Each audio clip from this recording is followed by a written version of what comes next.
খুব পরিষ্কার করে তো বলেছি যে আমরা পিয়ার পদ্ধতি কোনো মতেই মেনে নেব না, কারণ পিয়ার পদ্ধতি এই দেশের মানুষ ইউজ না, তারা বোঝেও না, তারা ঠিক মতো জানেও না।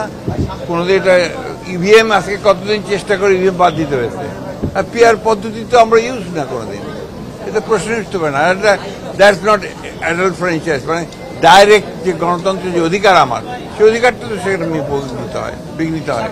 সেগুলো তাদের ব্যাপার, তাদের দলের সিদ্ধান্তের ব্যাপার। কিন্তু বাংলাদেশের মানুষ এখন নির্বাচন চায়, এবং নির্বাচনই এখন একমাত্র উপায় যে বাংলাদেশকে যে সংকট আছে রাজনৈতিক এবং অর্থনৈতিক, সেই সংকট থেকে উদ্ধার করার একমাত্র পথ হচ্ছে নির্বাচন, এবং সেটা একটা অবাধ সুষ্ঠু নির্বাচন। আমরা বিশ্বাস করি যে আপনার পিয়ার পদ্ধতিতে জনগণের যে অধিকার সেটা পুরোপুরিভাবে আপনার প্রয়োগ করা হবে না, এবং সে জানে বুঝবেও না যে সে কাকে আপনার ভোট দিচ্ছে না দিচ্ছে। এটা তো বাংলাদেশের মানুষের ইউজ না, সুতরাং এটা গ্রহণযোগ্য না। ওয়ালটন এখন দেশের সীমানা পেরিয়ে পৌঁছে গিয়েছে 50টিরও বেশি দেশে। ওয়ালটন, ঘরে ঘরে বিশ্বজুড়ে।